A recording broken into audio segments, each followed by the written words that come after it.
ഇന്ന് നമ്മൾ ഉണ്ടാക്കാൻ പോകുന്നത് ഒരു കിടുക്കാച്ചി ഉള്ളിവട. അതിനായി 4 സവാള കനം കുറച്ചരിഞ്ഞ് 1/4 ടീസ്പൂൺ ഉപ്പും ചേർത്ത് 10 മിനിറ്റ് റെസ്റ്റ് ചെയ്യാൻ വയ്ക്കാം.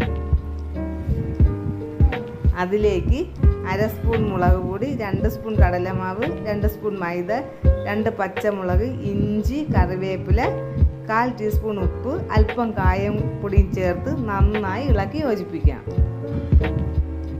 ഇതുപോലെ എല്ലാം നല്ലതുപോലെ മിക്സ് ചെയ്ത് എടുക്കണം.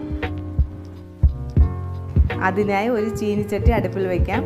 ആവശ്യത്തിന് എണ്ണ ഒഴിച്ച് എണ്ണ ചൂടാകുന്നതുവരെ നമുക്ക് വെയിറ്റ് ചെയ്യാം.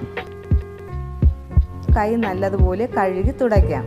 അതിനുശേഷം അല്പം വെളിച്ചെണ്ണ കയ്യിൽ പുരട്ടാം. വെളിച്ചെണ്ണ പുരട്ടുന്നത് മാവ് കയ്യിൽ പറ്റാതിരിക്കാൻ വേണ്ടിയാണ്. ഉള്ളിവടയ്ക്കുള്ള മിക്സ് കയ്യിലെടുത്ത് ചെറുതായി പ്രസ് ചെയ്ത് കൊടുക്കാം. ഇപ്പോൾ കൊച്ചുങ്ങളൊക്കെ ഉള്ള വീടാണെങ്കിൽ അവരുടെ ഇഷ്ടം അനുസരിച്ച് നമുക്ക് ഷേപ്പ് മാറ്റി കൊടുക്കാം.